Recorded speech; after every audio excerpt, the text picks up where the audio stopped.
Welcome back, chess fans. It's been a long time since I've posted a chess video. I feel like now it's time to relaunch my chess channel, as I've got my perfume, cologne, eau de toilette review channel going strongly, sort of. I figure it's time to get back to what really matters to me, and that is definitely chess. Not that perfume doesn't, but it's time to get my chess channel back going again. Anyways, I thought we'd start today looking at a pretty cool game that was played back in 1988 between Michael Rohde. I apologize, Michael. I do not have the pronunciation of your last name fully in tow, so I'm just guessing. And then the ever ebullient Yasser Seirawan, of whom I am a huge fan. If you have not watched him on St. Louis Chess Club on YouTube, please check him out. Many phenomenal videos where he elucidates ideas behind a lot of the openings. And of course, he's a regular guest GM commentator in a lot of the big events held not only in St. Louis, Missouri, but also around the world. If they have any kind of St. Louis stake, if you will, in the event, a la the World Championship, for example. Okay, enough of that. In this game, which, by the way, Michael Rohde, however you say it, I believe he's the only American, I could be wrong, who's won 3 Brilliancy prizes. What do they call that? The Albert something or other? Something like that. Brilliancy prizes 3 times in a row. Consecutively. That is, I'm assuming like 86, 87, 88, or either 87, 88, 89, one of those. I don't believe that event has ever been duplicated in chess world history, so pretty cool. Michael was a very strong, relatively strong grandmaster back then. Back in 88, he was rated 25-65 versus Yasser's 26-10. And given inflationary standards, it's more conceivable that Michael was probably, in today's currency, he'd be more like 2600, 2610 maybe. And Yasser would be really more of a 2700 player by today's standards, if that makes sense. Anyhow, let's get into it. Oop, gotta get my board going. Okay, I'm getting a hang up there, which is way not cool. Are we going? Okay. Okay, we get E4, D4. Of course, D6 can be the modern or it can be the Pirc. In some cases, Slav or many other things. It depends. But in general, if you're leading off with D6 in the very beginning, you're probably 7 times out of 10 going into a modern of some sort or a Pirc. There are a couple of other hybrid openings that sometimes use D6, but we're not going to get into that right now. G6, Yasser looking to fianchetto the bishop. Michael plunks the knight off to F3. Knight F6, Bishop D3. Bishop D3 is considered one of the very top 2 or 3 moves in the position at this point. Knight C3 is the other very obvious choice, and they tend to transpose, so not really that big an issue. Okay, and Yasser finally goes ahead and fianchettos the bishop on G7. Castles by Michael, castles by Yasser, Bishop G5. That's thematic and all, but in truth, positionally, a pretty weak continuation. Much stronger would have been the very quiet H3. Now, a lot of grandmasters refuse to play this so early in the opening because of ideas like, well, not in this position, right? But in some cases, again, not in this exact position, but with certain piece development, the idea is to smash white's pawn shield, and then just, come in with some massive attack. Again, not in that exact position, but just conceptually, idea-wise. The other reason is that by playing h3, not that it's a bad move, you are delaying piece development, which is generally a no-no, especially if you have white, because when you have white, every move should count for creating initiative. But, you say things like that, and as you get into upper 26, 50, 27, especially 2800 club of chess, and theoretical chess and postal chess, what do they call that now? That long-term... I just had it on the tip of my where you go back and forth. Can't believe I can't think about it. How embarrassing. Anyways, it's something like postal chess, where you take a really long time to make the moves. And okay, getting off topic, but the point is, okay, but there's nothing wrong with h3. But again, you're retarding development. Now, also, what other moves were really good here? Bishop e3 would have been perfectly playable.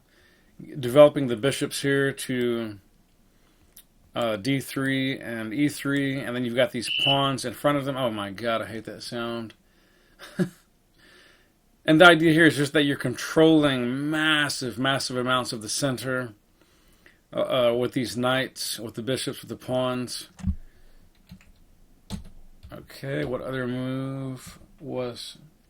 Yeah, also c3, believe it or not, is very powerful in this position. Yes, you are, for the time being, holding up the knight's natural development to c3, but at the same time, the knight can easily be rerouted via d2, keeping an extra strong grip on e4. It can go to a3. In this scenario, there is no bishop left on either f8 or e7, so that's an idea. Okay, but at any rate, let's get back to the game's continuation. Just want to point some of those little finesses out. And of course, game 3 has come a long way.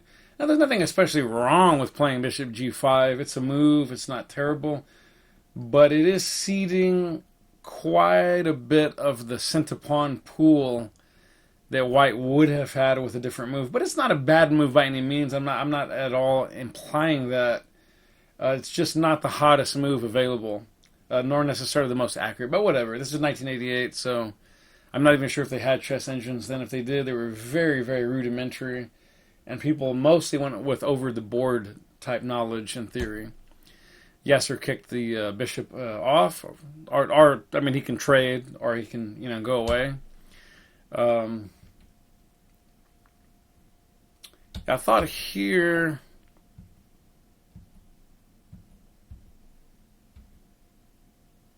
here bishop back to h4 was really not the most accurate move, and in this position, black should have and could have played c5. And the idea is just to really begin pestering and really ideally breaking up white's center. And as he does that, white will lose some of his influence, or he will lose tempos trying to recoordinate major pieces like either the queen, especially the rooks, the knight. I mean, everything will just take some time and some finessing. It's not terrible, but it's really ceding quite a bit of the pool to black, which is no bueno. We don't want to do that. But backing up now. Okay, I don't want to delve too deeply into every channel. I will be here literally for 5 or 6 hours, and that's not the idea. Yasser played bishop out to g4. This really wasn't the most accurate, because now Michael really should have considered a move like h3. And then if takes... Okay, I've got it's hanging up on me. Please, yeah, queen takes. Something like this would have occurred where it's not that white has anything dramatic. It's just that white is very comfortable. Don't hate me, that's a southern term. And white really has very easy play. Black is semi-cramped. It's going to take time to fully unravel. Just in terms of the fact that I feel like white is going to get something cooking, most likely at some point on the G file, the F file, the E file, maybe at some point, maybe even the H file. While these pawns on the C and D file, they're going to fall or trade places, and it's just, I don't know, it's probably even, but it just feels like white has easier play. Okay, so we're backing up. Let's see, where was I? Okay, yeah, but going back to bishop G4. Okay, so Michael played his other knight to D2. Yasser kicks out with an aggressive E5, trying to finally get after that center pawn, that D4 pawn. Takes. H3, very, very accurate, very precise. Good that Michael finally saw that. Takes. Queen is more accurate than knight takes, if you're wondering. For whatever reason, guys, keep this in mind. In a lot of positions like this, although it's not terrible to bring the knight to F3, part of the problem in terms of a nuance is that you're sort of subtly giving up a tempo, because the knight will always be blocking the F2 pawn in positions like this, and it will have to go somewhere. And in turn, it's not really shoring up all that much. Sure, you could set it on C4 with an eye on E5, but then black goes rook E8, knight C6 follows, and you haven't accomplished all that much. It's just not the most natural square in most positions. I'm sure there are some openings where it's perfectly fine. This is not one of those lines that they've chosen. Thus, that is why the queen is better. Also, queen can always pop back to either E2, E3, G3. Very, very flexible. Just in general. Okay, so Yasser finally goes knight. That brings the other knight to D7. Knight D2, C4. Queen E8 was not the most accurate move. I'm surprised that Yasser in a sense didn't either start with something like C6 or even the very aggressive B5 would have been very interesting.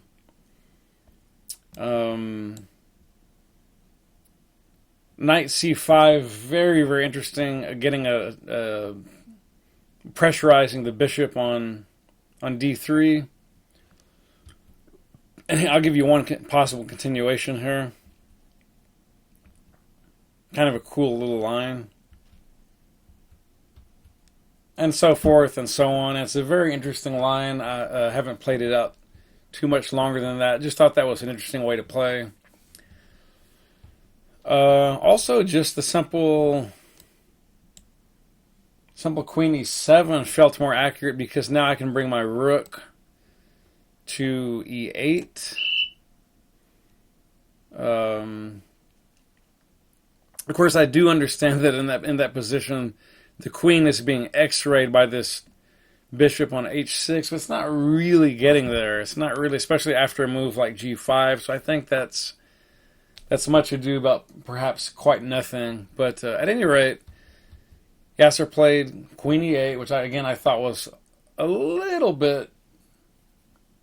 I'm sure he'd have a better explanation as to why he played that or why he believes in that move. But to my semi-patzer eye, that's not the most accurate in the position. But whatever.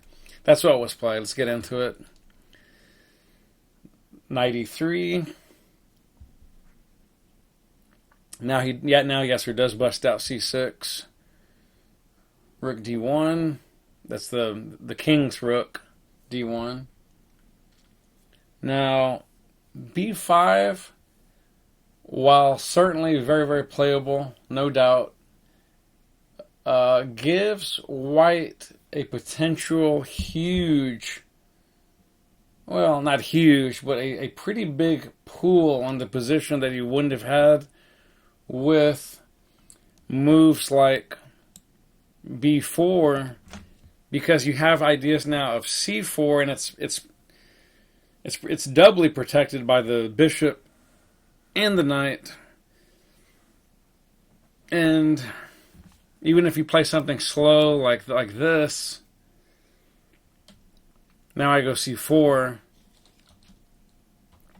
something like this, and I'm simply sort of gumming up the position.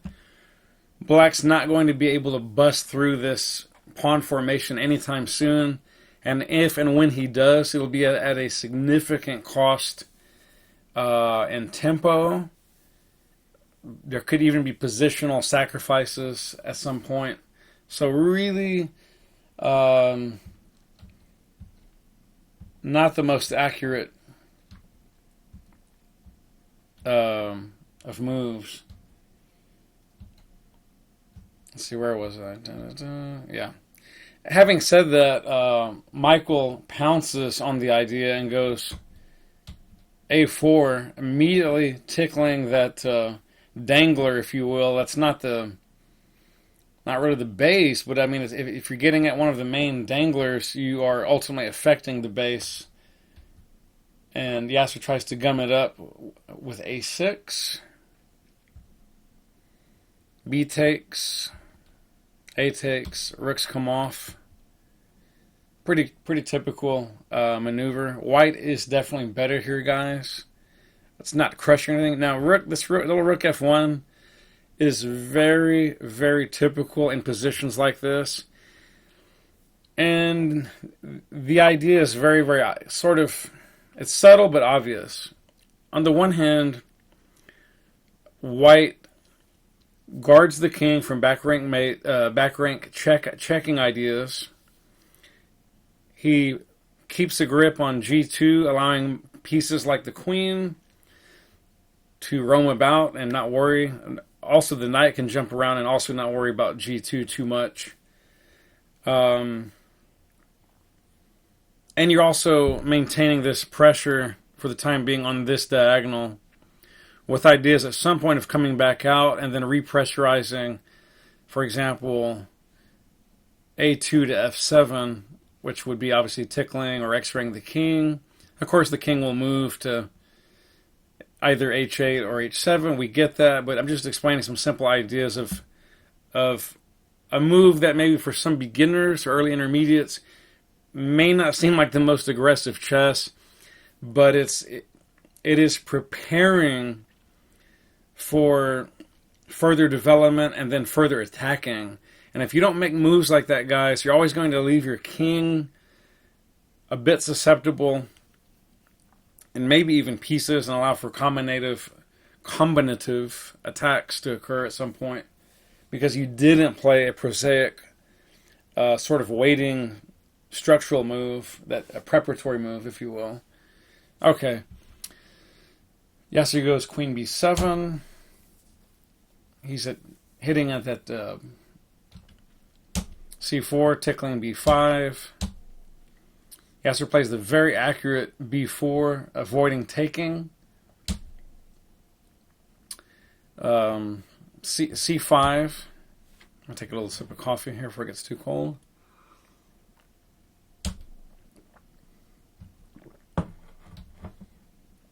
Yasser played knight h7, I guess wanting to sort of get a grip on both on g5 and also allow for, at some point, f6. You want to be careful, guys, though, as the great Ben Feingold has said many times, never play f6 as black, because you are weakening your kingside structure to no small extent. And again, after that's moved, or even not moved, When white's bishop comes to comes to c4 and combines with other pieces like potentially a knight or a rook or a queen, black's not sitting pretty in those types of scenarios, all things being equal. But let's get into it. Knight c4. Yasser munches the pawn on c5 with his knight. Knight d6, tempo on the queen. Queen comes to c7.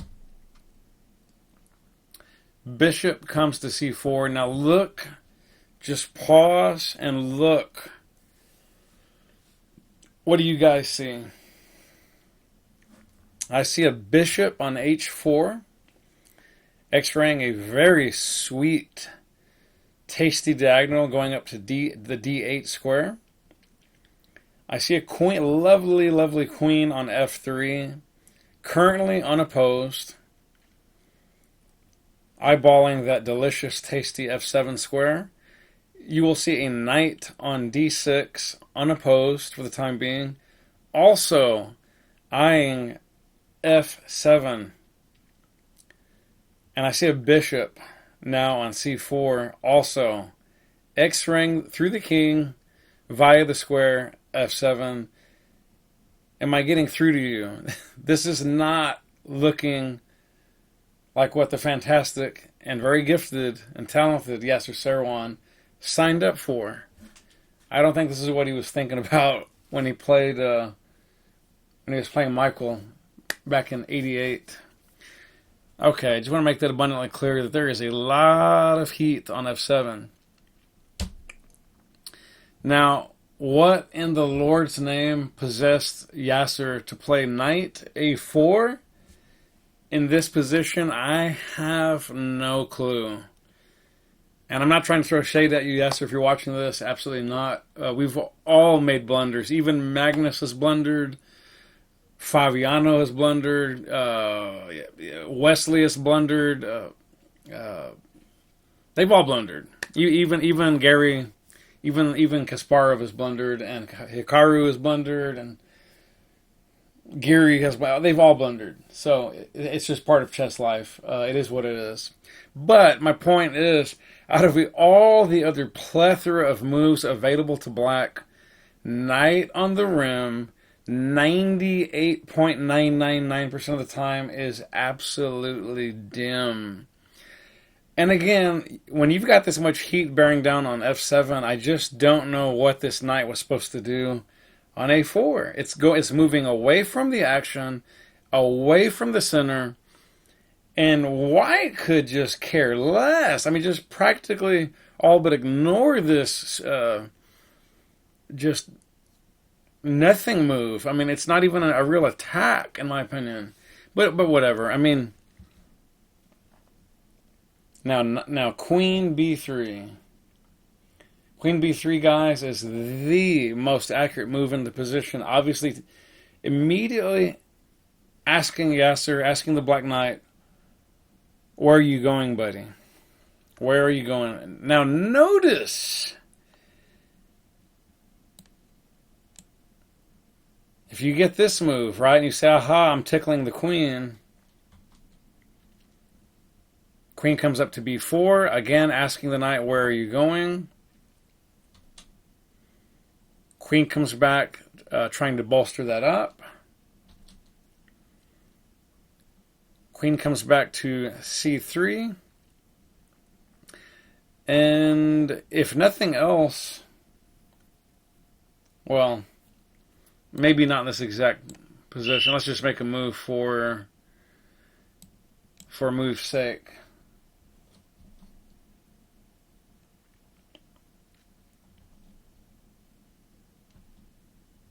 Yeah, takes. We're opening up that. Yeah, see, queen would come up to g6.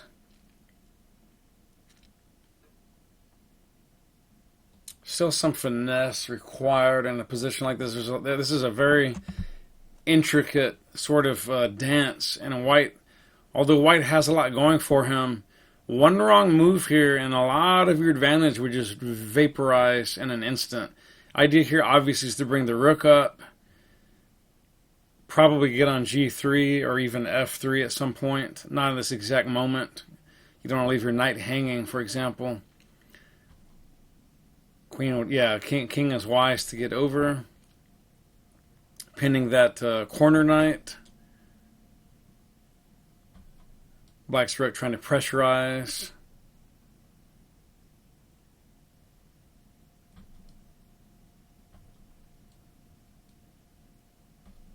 Yeah, now it's really getting hot in here.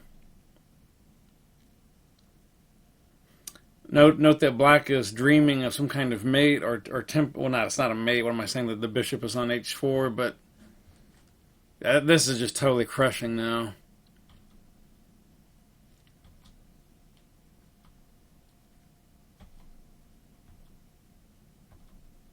Yep, yeah, I need to see no more. That's just a brutal attack. So backing up. That was a really good demo on how white can finesse a beautifully coordinated attack and again a very intricate position that if you were not paying attention, white would get crushed in that position just by accident or at least go even. Would be absolutely no better than even. Huge advantage would be just vaporized. Okay, so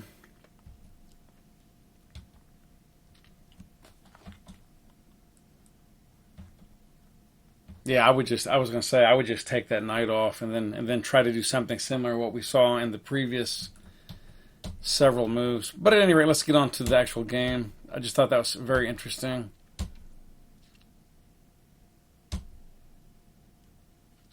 Okay, Michael clearly doing some excellent am I actually in the game? Wait, whoa. I feel like I've left the actual game.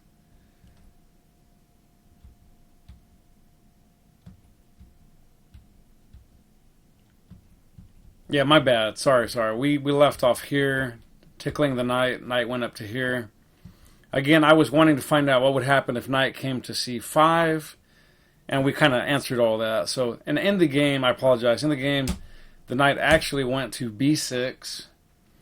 This, again, was a further weakening move, and that's why. Yep. Bishop takes f7. Rook takes.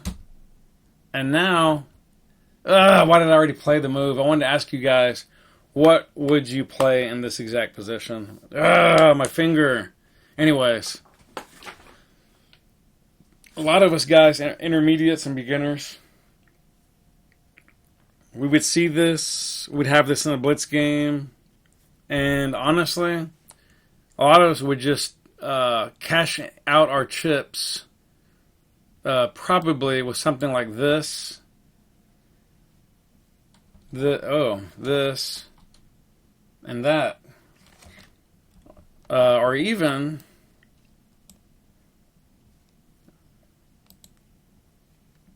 this. Now, trading queens here is slightly better for black, so that's not a good idea. If you actually took the pawn, that still leaves white with a decent little advantage. We don't want to do that. But my point is, seeing a move like bishop d8 is incredible. But what is the idea? In the game, Yasser took the bishop. And Michael took the rook with check. Where's that king going? Obviously to the corner. Now, although Michael played queen b3, which is an excellent move, no doubt. Simple idea is that if black just goes to sleep at the wheel, he's going to get forked. Also, the pawn on b4, sorry, boy 4 is actually being tickled by the queen. However, I already worked through quite some line which was much more accurate and aggressive, and that goes as so. Queen takes g6. Black queen would come to f6. Check. takes h6 with check. Bishop cannot take back. It's pinned. King to the corner. Rook up. Just briefly, if some of you are wondering what happens after that, then you get this, and this, and this, and this, and this, and that. For example, yeah, and it is a massacre. It's game over. So that's not at all going to happen. That is why instead the knight would come to f8. Queens would come off. Takes with check. Back it up all the way, hitting the knight. And that, my friends, is a miserably lost position for black. You could play this almost blindfolded however you want and still get a win. It's that bad, literally. Yeah, there's zero hope. White has 4 pawns to 1 on the king side. Although black has a 3-2 majority, White's outer pawns are too far apart. That rook is just a nightmare tour de force piece. And in this scenario, the black bishop cannot even dream of drawing this position. It's game over. But let's back up to what actually happened in the game. Again, I just thought that bishop... Michael was awarded a brilliancy prize for, I think, that move, bishop d8. Just absolutely... just one of the most beautiful, stunning moves I've ever seen in an older chess game. I've seen a lot more brilliancies in my time now, in our time. But going back to 1988, I don't know, just didn't expect it. It was a phenomenal move. I mean, even now, that'd still be a phenomenal move. What am I saying? Whoa, I gotta back up. Got to back up. Where were we? Yeah, okay, came back here. Then Yasser went knight g5. And yeah, I would point out here, guys, that Michael played the check fork. But now, instead of just grabbing the knight with the queen, he lobbed the queen off. And sure, 3 minors may seem like a lot against the queen, but that's the problem. Black doesn't even have a major left in this entourage. They're all minors. And also, the black pawn in e5 is not doing black any favors. It's totally boxing in the bishop. The king will really never see the light of day, and we can just briefly go through it. Go on, there's a piece. And I'm not going to waste too much time talking about the rest of this, as it's just mop up on aisle 7 and maybe aisle 4. And pretty good technique here into the endgame. And in this position here, guys, Yasser had enough torture and just said, I'm done. That's it. One example, continuation would be something like this. Your last piece is gone. Well, your second to last piece is gone. Pin. And just, yeah. This is, yeah. However you want it, you know. Something like that, right? Checkmate. But I just thought this was a beautiful, beautiful game. A lot of ideas, a lot of very rich positional ideas. Definitely a lot of tactics as well in the Pirc and the modern. And again, Yasser, a phenomenal player, but just absolutely got hammered in this game. Made a very, very strange weakening move, that knight a4. Was it a4 or a5? One of those. I think it's probably a5 now that I think about it. It might have been a4. I think it was a4. Was it knight a4? Yeah. That knight a4 was just ballistically bad. And a couple of I don't want to say blunders, but he made a couple of really, really weak moves at very inopportune times, and then just got hammered, just ballistically blown apart. That's what can happen, guys, in chess. That's why we play. Anyways, study the Pircs if you like it. Study the modern. Check out some more games by Michael, or is it Rohde or Rohde, however you say it, and certainly by Yasser. Obviously, Yasser's written some phenomenal books on chess. I highly, highly recommend that you get them. And don't forget, guys, don't sleep on Yasser. He played in the Candidates, which was the final deciding matches back in the day for who would actually play for a world championship. Yeah, he was pretty good. He was in the world's top 10. I think at some point he may have moved even into, I don't know, top 9, top 7, top 8, somewhere in that region. Maybe even top 6 at one point. Definitely no slouch over the board. Anyways, guys, have a great time. Hope to catch you in the next episode of my chess channel, Reborn, Rebooted. Have fun studying chess. It's been a pleasure, and I will see you soon, hopefully. Love you guys. Peace out. Chess when you can, all the time, every time. It's great. It's a great time for chess, and I'm just rambling. See you next time, guys. Adios.